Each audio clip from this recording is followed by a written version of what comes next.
اشر کا سوال ہے کہ how to break through the contemporary religious thought. دیکھیے یہ ایک علمی جدوجہد ہے کنٹمپریری ریلیجیس تھاٹ کے خلاف. آپ کو ظاہر بات ہے ایک پیرالل قسم کی بات کرنی ہوگی نا, آپ کو اپنے مقدمات قائم ہوں گے. یعنی یہ جو ہماری کنٹمپریری ریلیجیس تھاٹ ہے اس کے پیچھے تو صدیوں کا کام ہے. تو اس میں جو اصل کرنے کا کام ہے جو خوش قسمتی سے ہو چکا ہے, ہمارا کام تو اب صرف ابلاغ کا ہی ہے کہ آپ قرآن مجید کی اساس کے اوپر پورے دین کے اوپر اثر نو غور کریں, اور پھر اس کے بعد آپ ایک نیا فریم ورک جو اصل دین کے اوپر ہی قائم ہو. دیکھیے یہ بات سمجھ لیجیے کہ دین کبھی نہیں بدلتا, اللہ کا دین ہمیشہ ایک رہا ہے. قومیں کیا کرتی تھیں کہ ہر دور میں اس میں تغیر کر دیتی تھیں. ختم نبوت کے ساتھ جو اللہ تعالیٰ نے احسان کیا ہے, جو کرم کیا ہے اور جو انتظام کیا ہے, وہ یہ کہ تبدیلی کے راستے ختم کر دیے اللہ تعالیٰ نے, یعنی اصل تعلیم کو محفوظ کر دیا گیا. لیکن ایک دوسرا مسئلہ ہے جو اپنی جگہ باقی ہے, اس سے حضور نے متنبع کیا تھا, کہیں حضور سے بڑھ کے قرآن نے اس کو متنبع کیا تھا کہ افطراء اللہ کا جو عمل ہوتا ہے, یعنی آپ اپنی باتوں کو اللہ کے نام پہ رکھ کے کہنا شروع کر دیں, ان تقولوا علی اللہ ما لا تعلمون. تو یہاں سے ایک جو دین کا فریم ورک وجود میں آتا ہے کہ آپ کہتے ہیں اللہ نے یہ کہا, اس کے رسول نے یہ کہا صلی اللہ علیہ وسلم, کسی نے نہیں ہوتا.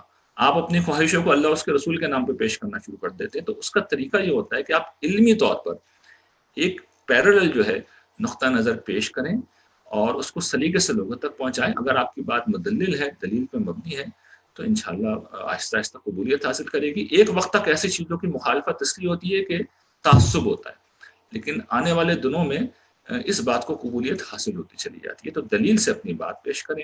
علمی کام الحمدللہ ہو چکا ہے, اب تو ہمیں صرف ابلاغ کرنا ہے, اور ابلاغ کے ذرائع میسر ہیں, تو انشاءاللہ محنت سے کام کریں گے تو 20-30 برس کی بات ہے, یہ پیرالل نقطہ نظر انشاءاللہ اسٹیبلش ہو جائے گا. یہ جو علمی کام کی طرف آپ نے اشارہ کیا ہے, اس سے مراد آپ کی فکر فرائی کا جو کام ہے اس کی طرف اشارہ ہے, اس کی تھوڑی سی وضاحت کریں. امام فرائض جو قرآن مجید کی خدمت کا کام شروع ہوا ہے, دیکھیے قرآن مجید کی حیثیت سمجھ لیجیے. قرآن مجید کے بارے میں نے تو ایک پورا ناول بھی لکھا ہے کہ خدا بول رہا ہے, یعنی یہ خدا ہے جس نے کلام کیا ہے, خدا ہے جس نے رسول اللہ صلی اللہ علیہ وسلم تک تو صورتحال ہوتی تھی کہ وہی آتی تھی اور انبیاء کلام کرتے تھے. رسول اللہ صلی اللہ علیہ وسلم سے ایک جو ڈرامٹک چینج آیا ہے وہ یہ آیا ہے کہ اللہ تعالیٰ نے اپنے الفاظ میں گفتگو کی, یعنی الفاظ کا انتخاب بھی اللہ تعالیٰ نے کیا.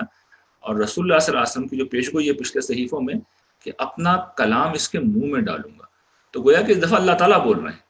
اور ختم نبوت کے بعد قرآن مجید کو محفوظ کر دیا گیا. تو امام فراہی نے اور پھر ان کے تلامذہ نے جو اصل کام کیا, جو ان کا کنٹریبیوشن ہے, کہ قرآن مجید کو وہ حیثیت دیتے ہوئے کہ یہ میزان ہے, یہ فرقان ہے, یہ مہمن ہے, اور اس کی بنیاد کے اوپر ہم نے ہر چیز کو دیکھنا ہے. جب اس بنیاد پہ آپ چیزوں کو سمجھنا شروع کریں گے تو ہر چیز اپنی جگہ پہ پہنچتی چلی جائے گی. چنانچہ ان معاملات میں بھی وہ ابھی جو میں نے شروع میں جہاں سے بات شروع کی تھی کہ تمسخر اور استہزاء کا جو معاملہ ہوا ہے, تو قرآن مجید کو آپ پڑھیں تو صورتحال بالکل ڈیفرنٹ آتی ہے کہ وہ گستاخانہ کلمات جو میں اور آپ اپنی زبان سے نکال ہی نہیں سکتے, قرآن مجید اس سے کوٹ کیا جا رہا ہے اور یہ بتا رہے ہیں کہ دیکھو کفار یہ کر رہے ہیں, آپ صبر کیجیے, آپ اعراض کیجیے. پورے قرآن نے اس معاملے میں کوئی رسول اللہ صلی اللہ علیہ وسلم کو, یہ صحابہ کو یہ کہا ہی نہیں ہے کہ تم اٹھ کے گردنیں اڑا دو لوگوں کی.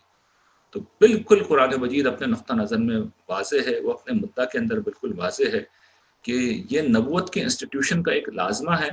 حق جب آتا ہے تو اس کے ساتھ یہ چیزیں ہوتی ہیں, لیکن ہمیں صبر کرنا ہوگا, ہمیں اعراض کرنا ہوگا.